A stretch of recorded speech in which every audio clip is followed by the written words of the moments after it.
mass communication and new media. In fact, I'm an author on 2 textbooks, which you can find in Amazon. And I do a lot of work with GRFDT, and I did my PhD under Sada sir. So you are a expert in that area. So we co-worked in fact, you can say. thank you very much. Thank you very much. So, okay. Firoz, you have to give me the host rights. Yes, sir. Now I'm making you a host. Then you Okay, can continue. please, please. So we have been talking, all those people who have recently joined, we have been talking over the last many weeks. Every Saturday we meet and we are talking about some aspect of diaspora. In fact, the last few weeks have been, we have been doing case studies on various diasporas. We started with Asia. We looked at Southeast Asia. Then we looked at the Indian subcontinent. We looked at West Asia. Then we came to Africa, we did North Africa, we did East Africa, and today we are going to be doing West Africa. And these case studies give you a sense of exactly what migration and diasporas are, how does the diaspora formation is happening, what are the, you'll see there will be a lot of similarity between various diasporas. In fact, today, with the advent of internet and new media, social media, and various connectivities with 360 degrees video, you are actually the whole concept of diaspora, of longing for the homeland, to carry artifacts or things which remind you of the homeland. Today, you're almost 24/7 into 365 connected. You are on WhatsApp, you are on FaceTime. So the whole concept of diaspora itself is changed. Even nomenclatures today, scholars are talking about change of nomenclatures. They're talking about things like technical diaspora, where all these technical professionals, when moving, connect with each other and almost are forming. So there are new formations of diaspora. And also because of the fact, and we will see, we have seen this in Asia, we'll see that in Africa also. Remember, this nation states is a very new concept. The whole concept of nation state and connecting the citizenship is a very new concept. Previously, there were tribes, there were, ethnic formations. Now, suddenly you have a nation state. So a very interesting thing to look at the fact that if a Indian would have migrated outside the country before 47, and in 47 partition happened, and there were there were 2 different countries, and 70 there were 3 different countries. Does that person relate himself or herself to India or to Pakistan or to Bangladesh? And how does the history, how does that how does this connection happens? What will be the homeland for that person? And we will see that all the more in Africa, because Africa was, those tribes. For example, when we see today in the East, when we look at the Kuki tribe, the Kuki tribe shares boundaries with Burma. And, when we look at nationalism and national boundaries and citizenship and political affiliation, then we cut down those, those natural occurring, geographies into specific geographies, and then it creates a sort of a confusion. And we shall see that in Africa, especially, where, and Africa was a particularly very interesting case, because modern man or modern human being originated or evolved in Africa. And the whole world, people which today inhabit the world, all came from Africa. So if you were to do DNA testing, everybody would have some part of the DNA with an African component. But we don't categorize that migration in terms of diaspora formation. We look at, and then the second aspect of Africa was in terms of the slave trade. Millions of Africans were taken by the European colonizers to Europe and America as slaves. Now, though at that moment, there were no nations. and suddenly nations have come into the being, so that African diaspora or that African, slaves would definitely have a longing for homeland. So what is their homeland? How does that connection happen? And then there is this modern diaspora where people migrated with citizenship. They were citizen of a particular country and moved out. So what happens to the old diaspora? How does that connections happen? We shall see that also. And in fact, Africa, I was reading this article about how categorization of old and new diaspora happens. In fact, Asia, when we looked at this, there is an old diaspora, there's a new diaspora. How does this connection happen? How do you categorize? And inevitably, politics then comes and plays a part. The citizenship plays a part. We also looked at, when we looked at West Asia, we looked at diaspora without a nation state, like the Kurdish and the Palestinian diaspora, without a nation state. How do they work out? So it becomes a very interesting part of it. Okay, I have become the host, so let me bring this up and let me, hang on, close my stop video. Becomes easier. Okay, so let's start with the West African diaspora.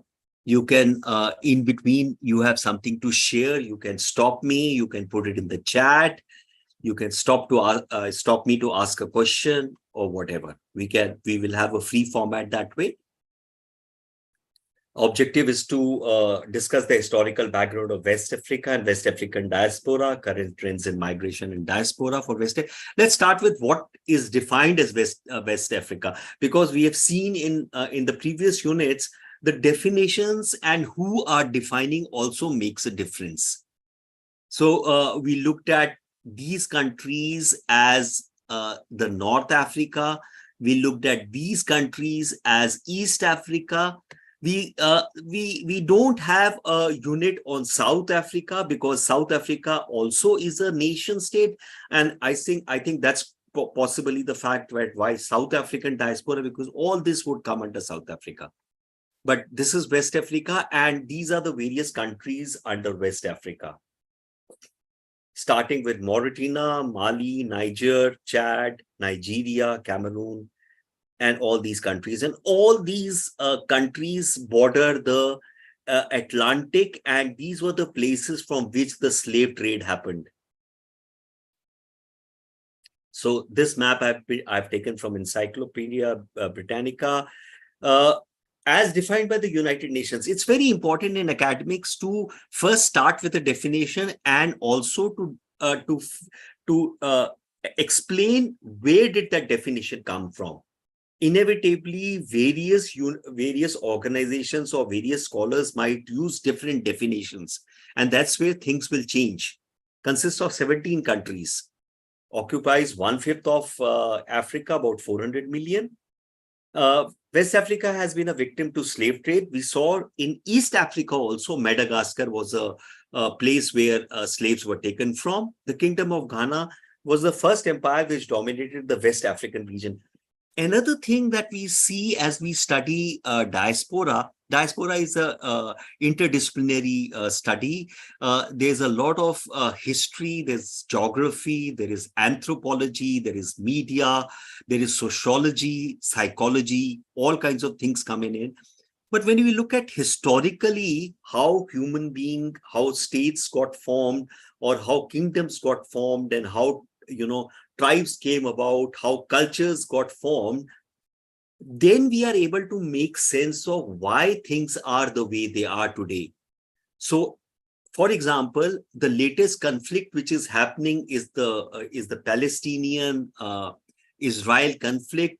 And for any person to get an understanding of what the conflict is about, you need to go back into history to figure out why this is happening and what is happening. And we also will see through multiple units and multiple examples that colonization was the reason for a lot of conflicts. For example, if you look at absolutely at home, when the British were leaving, there was some gentleman who sat down on the map and drew a line between India and Pakistan. When you draw a a line on the map, and actually what is happening on the ground are two different things.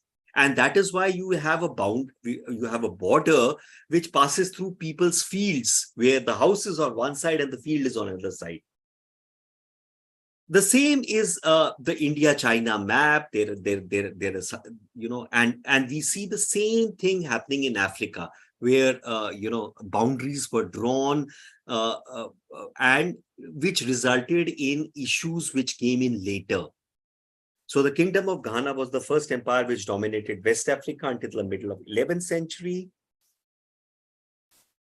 which was followed by the Soso Empire and the Mali Empire.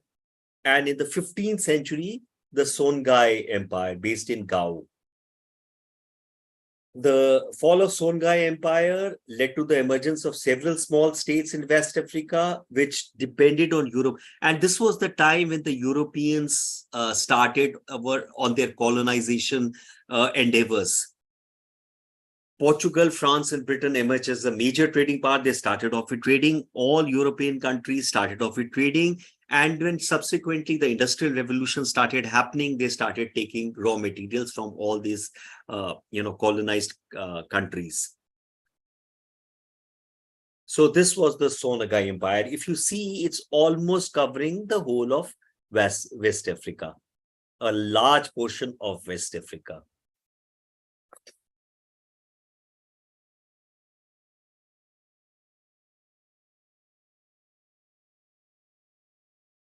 The transatlantic slave trade was active from the Kingdom of Dahomey, a West African kingdom located within the present-day Benin. So if you look at the fact, where is Benin? Here is Benin. Here is Benin. Ghana was a major point of transatlantic trade. So this is all borders the Atlantic Ocean, and that's how the Atlantic, this is North America, where the slaves were taken. So coming back, the economies of these states were heavily dependent upon providing slaves for the European traders in exchange for various forms of goods.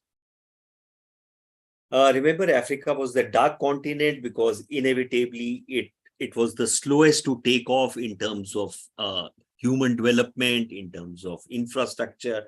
The slave trade in Africa was, however, made illegal in the 19th century.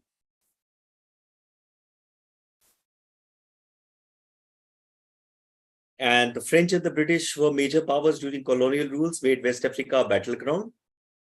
After World War II, like Asia, several nationalist movements across West Asia led to independence from colonial rule. Ghana was the first country to gain independence in 57. That was a good 10 years after India got independent. So if you can imagine, these countries got independence much later than 57. And obviously, because of backwardness, because of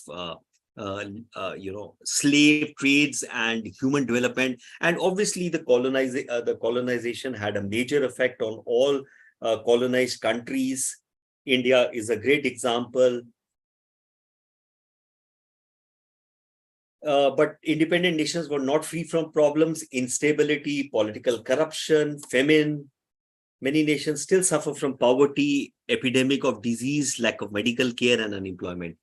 That is why the global south is categorized as a developing or underdeveloped countries, the global north in terms of development. In fact, a lot of times when this discourse of developed and developing happens, one basic historical fact is forgotten, that the development happened at the expense of the underdeveloped and developing countries, which is a fact.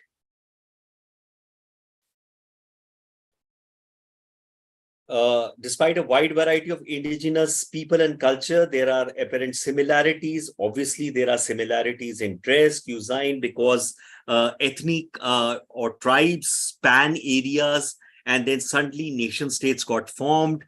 There is a djembe drum. This is a djembe drum. You would have seen it in India also being used. The djembe drum was popularly played among many West African ethnic groups. So the djembe drum came from there. Historical and cultural significance of the drum in the region has resulted, though the drum will not lead to an identity formation. It's more like a cultural continuum. Identity formations are totally different things. Identities are formed out of ethnicity, out of a nationality. Identities are formed out of gender, sexuality, and so on and so forth. And religion becomes a very important part of the identity formation.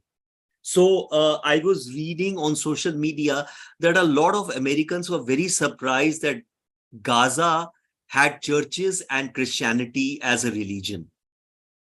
In fact, a lot of people think that Middle East is Islam, whereas Middle East has a lot of Christianity, various different forms of Christianity. So Egypt has Coptic Christians. Remember, Jerusalem was the birth of all the religions in a way. Christianity was born out there. So this was the djembe drum. Okay, so history of Western African diaspora are three main periods. The first wave was forced. As we talked about, there was the transatlantic slave between 16th and 19th century, 3 centuries. About 12 million Africans were shipped out. Now, think about the fact these 12 million Africans, when they shipped out, they were no nation states. They were these empires, and the concept of homeland for these people were possibly the place they came from or the tribe they came from.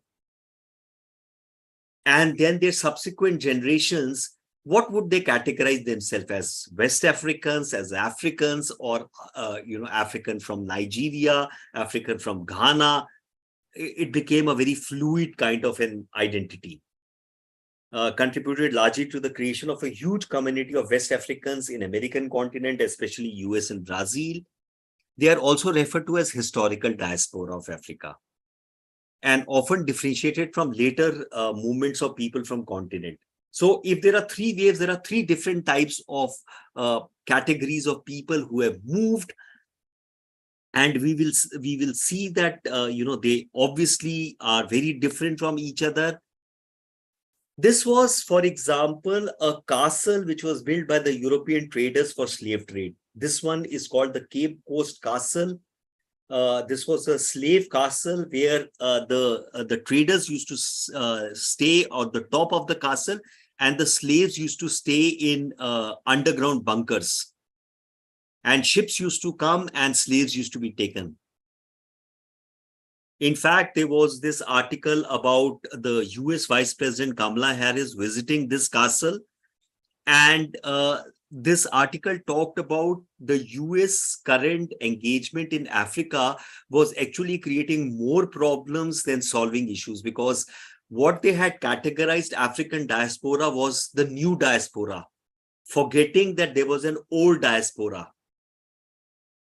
So the diaspora, the difference in diaspora also was leading to problems. So this was Cape Coast Castle, one of the slave castle. The second wave was not forced but voluntary. This was late colonial period, early post-independence from 50s onwards, migrants in huge numbers.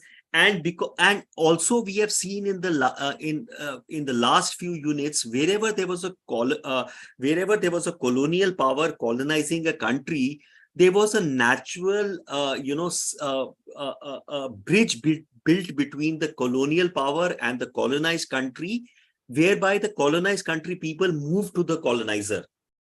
So a lot of Indians went to UK, Britain to settle down, or wherever, Italy, France, and Portugal. For example, people from Goa naturally went to Portugal because there was a connection. Migrants in huge number moved from Africa to Europe and thus became a part of the active African diaspora.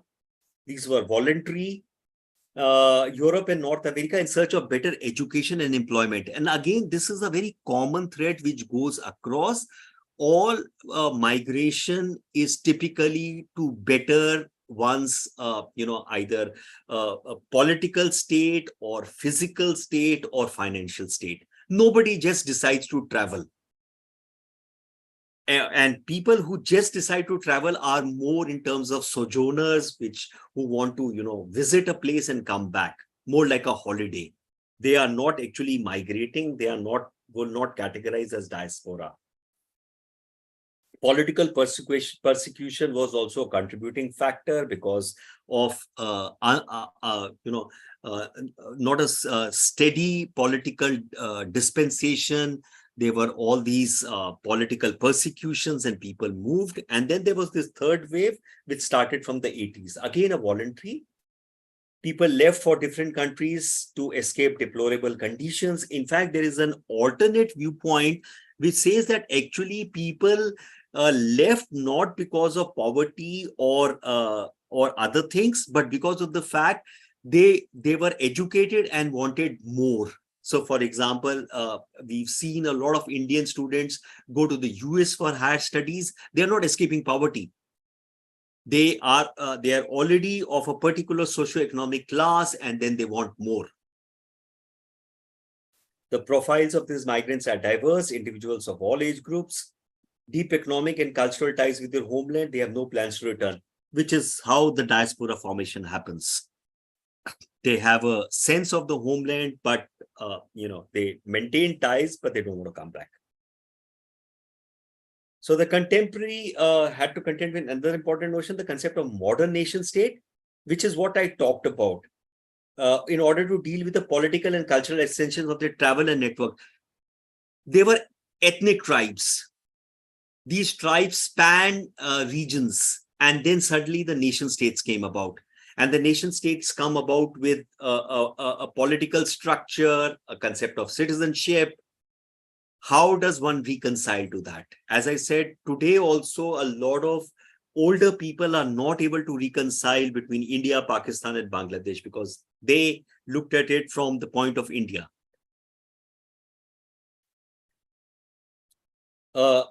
Based on the above, West African diaspora can be categorized into three categories.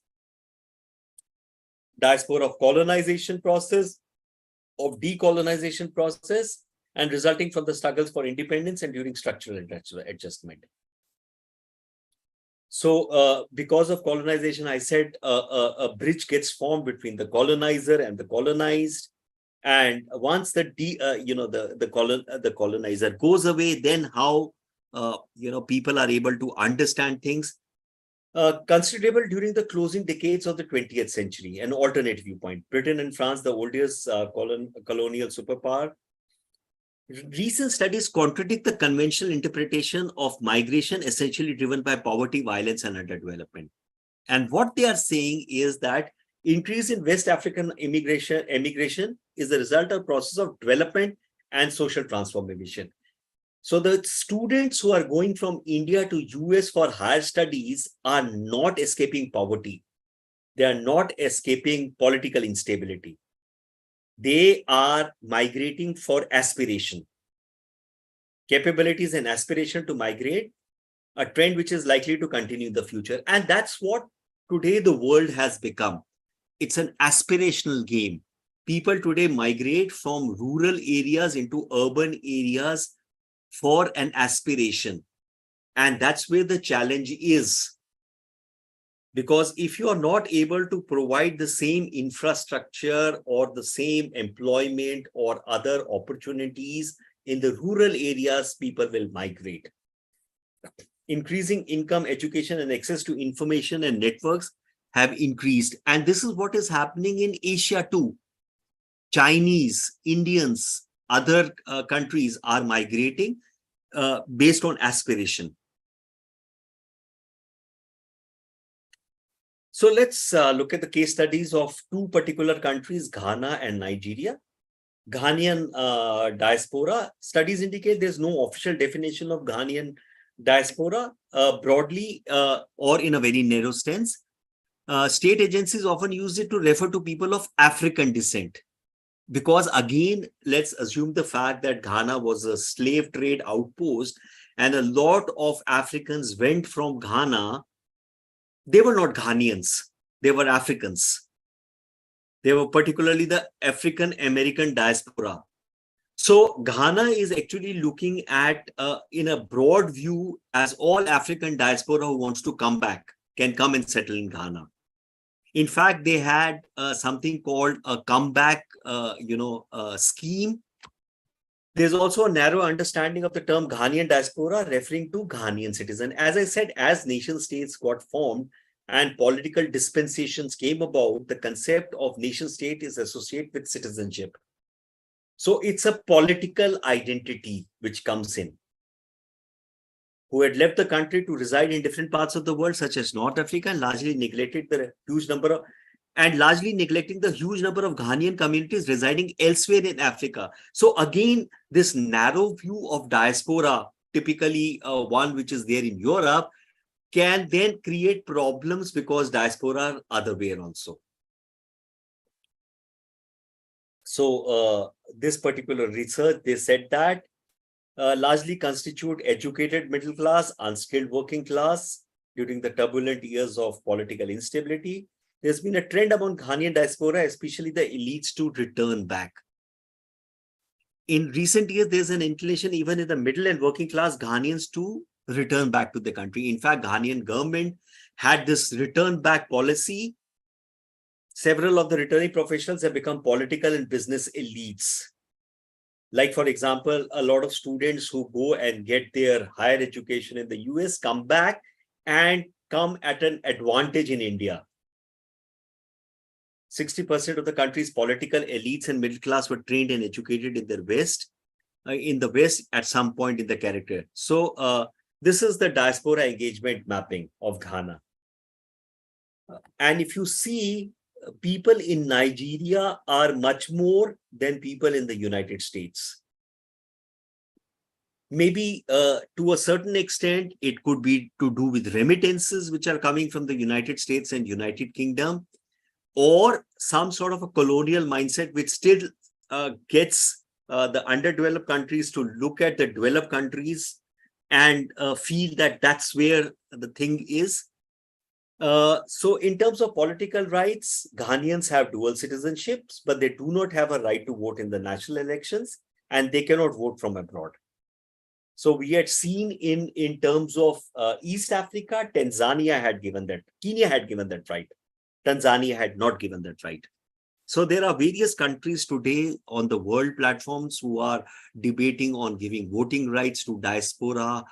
The diaspora engagement has suddenly become a very important part because of the new media, because today the diaspora are connected to the homeland in real time. Remittances as a share of GDP is 5.2%. Remittance inflow USD is 3.56 million.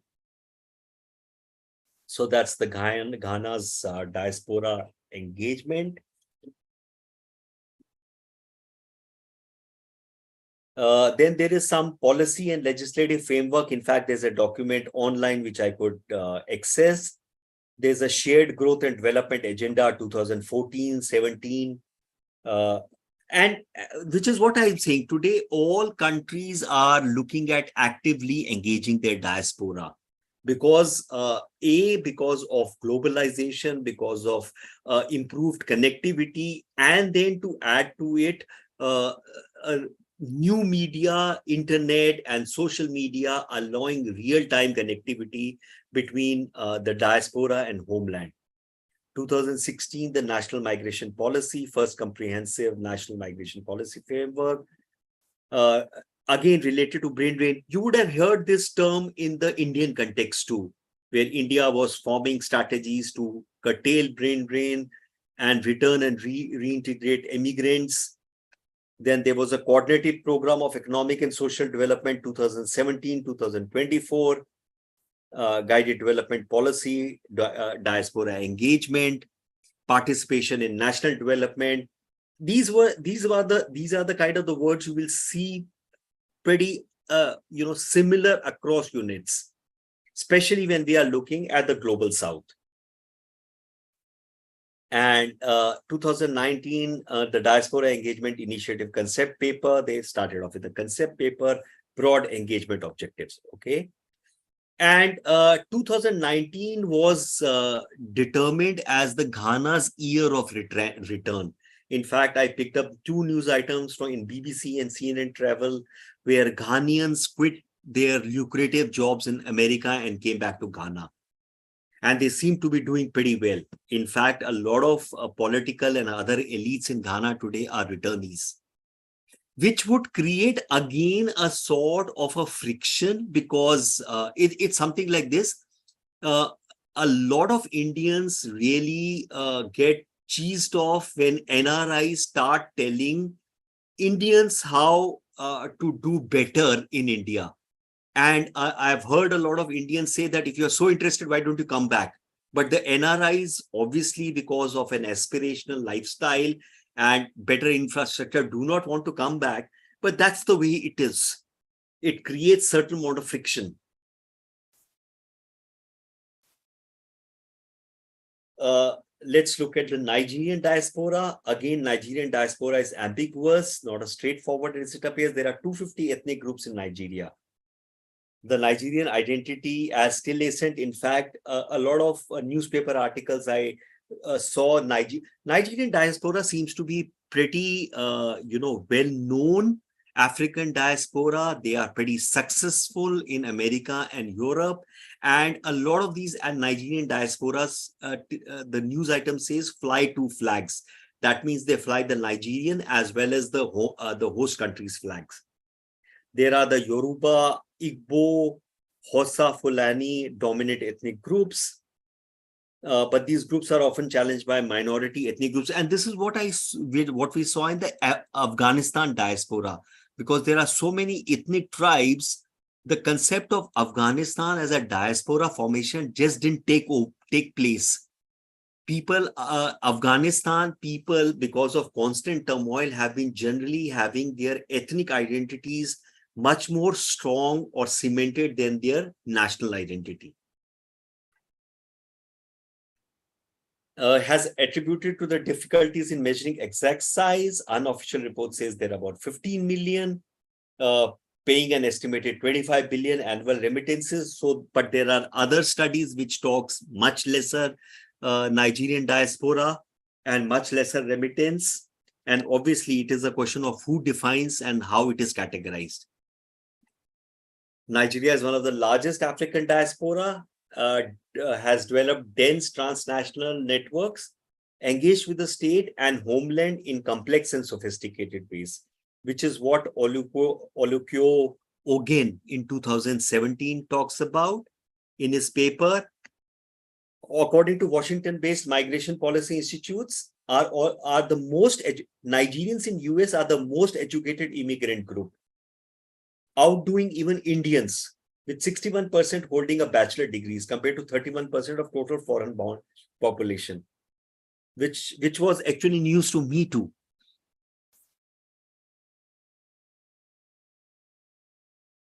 And this article is from The Guardian, where the Nigeria meets some of the Nigerians who fly 2 flags. You'll be surprised to know actor and filmmaker Chiwetel Ejiofor, 4-time Grammy winner, Sade or Sade. We have all heard the songs. Tini Tempa is an entrepreneur, rapper, and singer. Nigerian diaspora has been doing very well. Reason for emigrating from Nigeria is education. Young families leave in order to offer more opportunities as well as for higher education. Popular destination is Canada, US, UK. 2020 African Polling Institute study, popular destination including Australia, Germany, Spain, Italy, and South Africa. So again, 2005 president declared July 25th as Nigerian Diaspora Days. Again, India has a Diaspora Day. All countries, as I said, now are actively engaging with their diaspora. Everybody has understood the soft power of diaspora, how the diaspora can lobby for the homelands, and engage, and remittance becomes obviously a very important thing. Expats are involved in nation building. Several categories of Nigerian diaspora, such as by country, by descent, Nigerian immigrants, and Nigerian expats. Further divided into largest ethnic groups: Igbo Americans, Yoruba Americans. So if you see, any identity obviously gets subdivided. And anytime when I hear people talk about a single identity, I feel very amused, because we all human beings work with multiple identities. And inevitably, whenever politicians play with identity politics, it is a slippery slope which leads to problems somewhere down the line. In Britain, Nigerian diaspora is commonly known as British Nigerians, again British Nigerians, British people of Nigerian descent, and Nigerians of British descent. Summing up, African diaspora term largely referred to describe the voluntary and the involuntary dispersion of people from Africa to other parts, divided into three main periods. First wave of forced transatlantic slaves. Second wave, late colonial period, voluntary, and early post-independence 50 onwards, and then 80s onwards. And the second and third are typically voluntary. The new West African diaspora is one of the most popular and active community formation of in Asia is the key development in the recent past. A lot of West African diaspora is happening in Asia. And that also becomes an opportunity for countries, if they are able to, attract educated professionals, people with specific skills, who will come and help, host countries to develop certain, skills or certain things what they want. Overall, the West African diaspora have deep impact on their host societies. Ghanaian and Nigerian diaspora have been central focus. Ghana is historically known as Africa's Gold Coast. In fact, it was called Africa's Gold Coast, possibly because of the slave trade, because it was a gold mine for them, while Nigeria was nicknamed as the Giant of Africa. There are some references.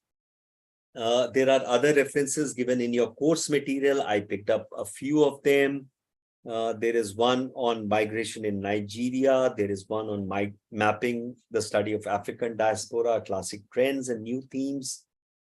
Our Ghanaian diaspora middle class, linking middle class to political participation. So when we look at scholarly pursuit and academics, there is a whole lot of point of views one can pick up while studying diaspora. And typically diaspora and migration studies are so interdisciplinary that you can approach it from any side and then take it forward.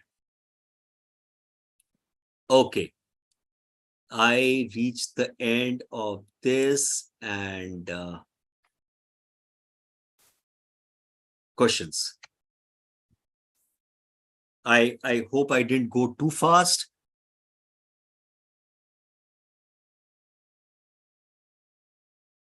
In fact, Shrestha was sharing a whole lot of reading list about indentured labor. Maybe she will share it in the group.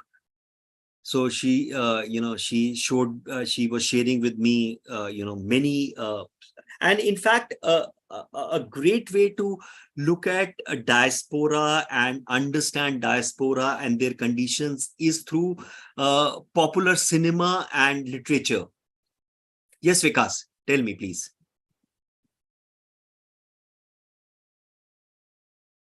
Yes, Vikas.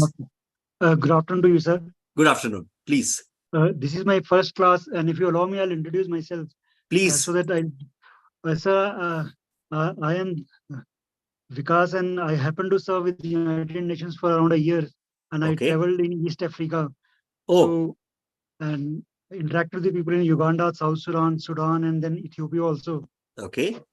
So, and when I was serving the UN, I realized that there is a continental identity amongst people.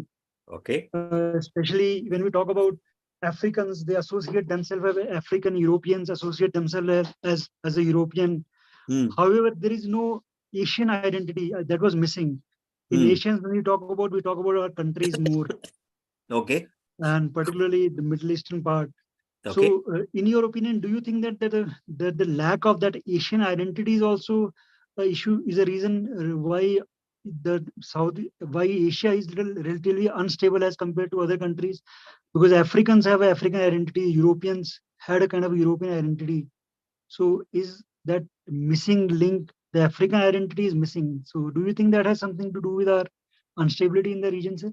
See, instability is a very relative term. When we talk about instability, what kind of instability we are talking about? Because if you see currently, Europe is in conflict. There is Ukraine, there is Russia.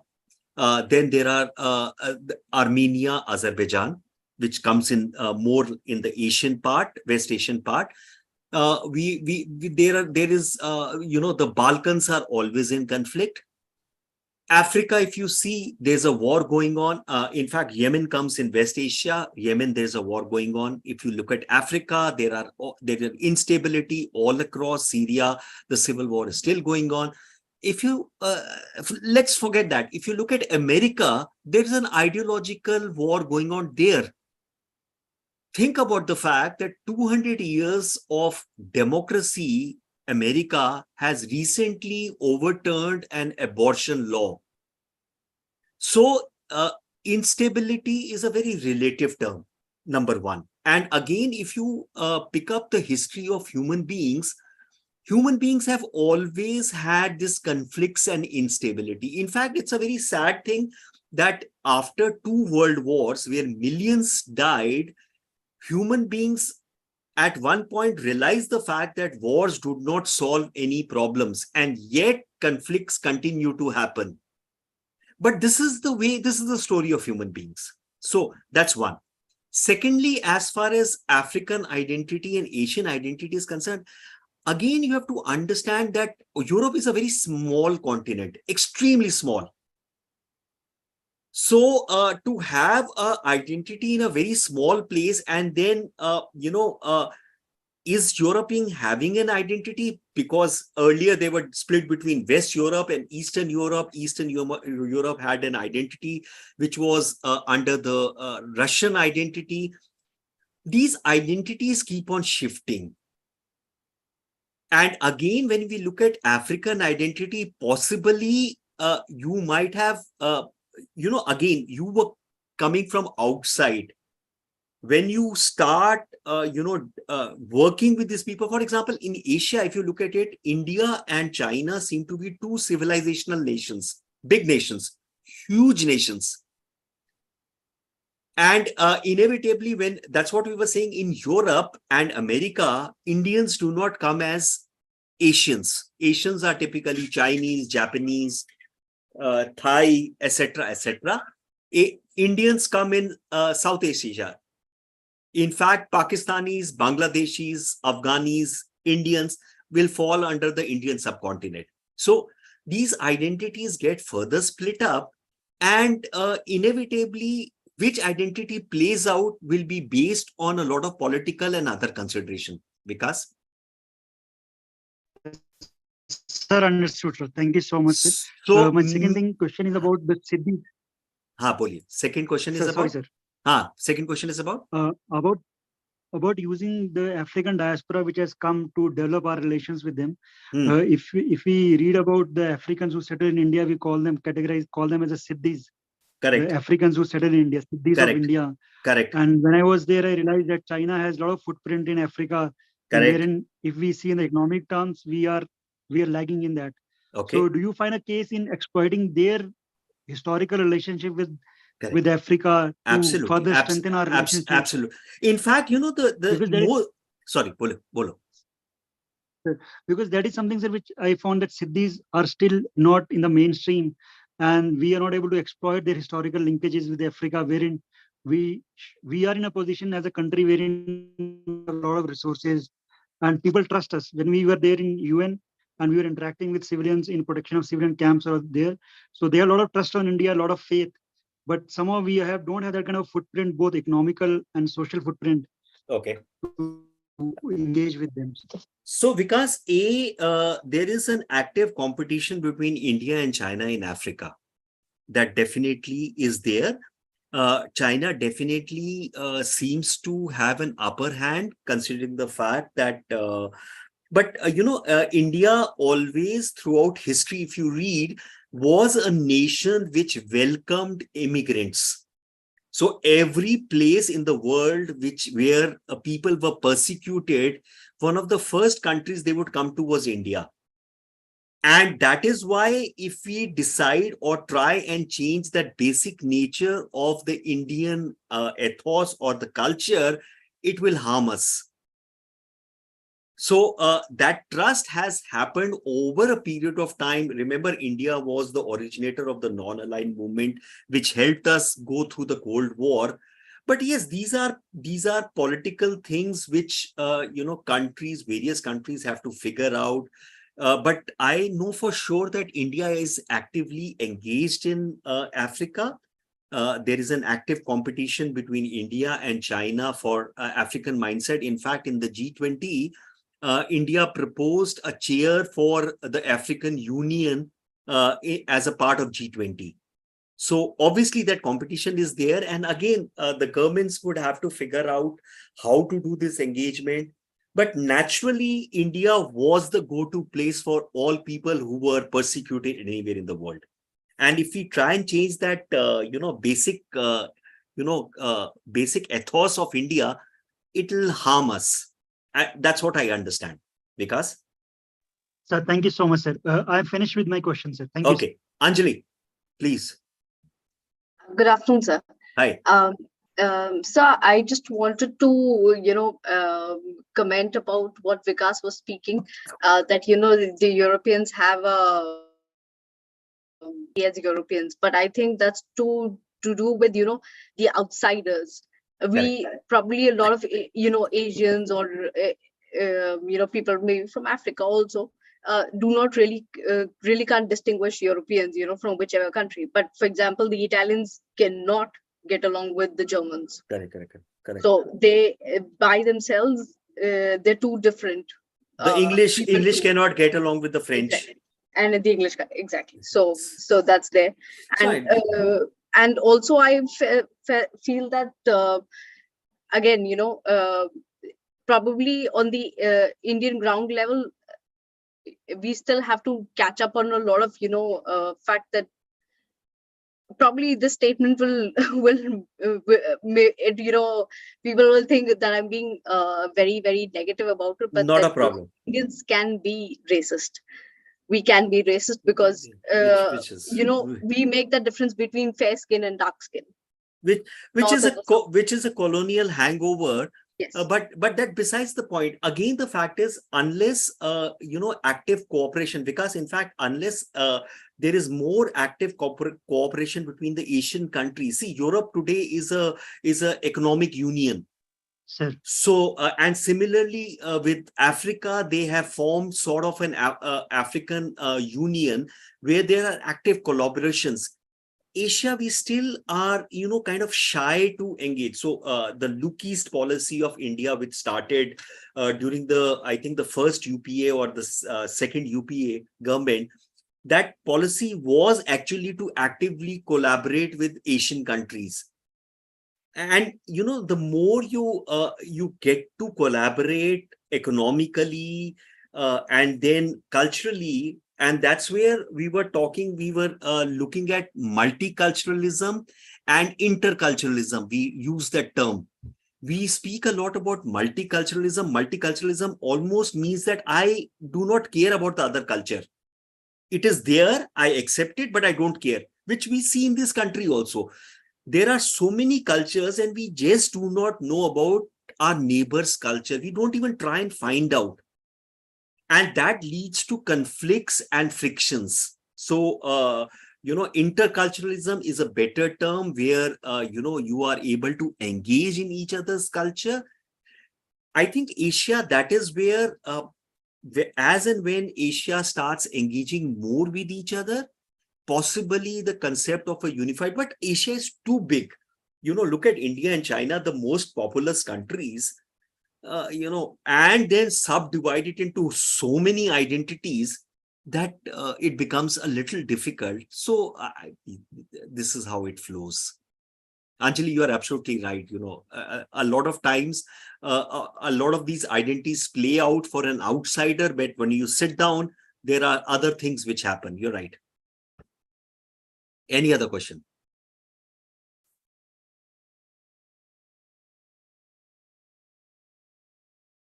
Okay. So in case there are no other questions, okay.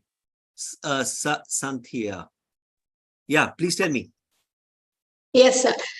So I was just wondering, some of these countries that we talked about also sort of falls in that Sahel region, which is still battling with a lot of, I guess, environmental issues. Now, when we're talking about classifying them into 3 stages, and when we talked about the third one, which is also voluntary movement, is that also inclusive of people moving because of, say, I mean, again, poverty, but also say in terms of what's happening with the effects of climate change or environmental movement? Is that still in the third category, or is that something that is being... So when we say voluntary, we are doing a larger trope. Please understand, voluntary does not mean that there would be definitely cases of political persecution. There will be definitely cases of, forced because of poverty. There would also be certain cases of force because of environment. Where did she go? I think the connection broke. Yes, sir. Yes, sir. I understand. Yeah, thank you. Okay, so we have to understand, we do some broad categorization, and there are obviously under this broad categorization, there are narrow categorizations, which we are not picking, otherwise it makes it more confusing. Satya? Yes, sir. Makes sense now. Yeah, so that's sort of what I was wondering. Yeah, thank you so much. Okay. Okay, so if there are no more questions, we'll call it a day. We are very much on time. Thank you very much. Have a nice weekend, and we will meet next Saturday, and we'll start with the European diaspora, which should be interesting to see how the European diaspora is there and how did it move and what were the conditions for their movement. Okay, guys, have a wonderful weekend, and see you next Saturday.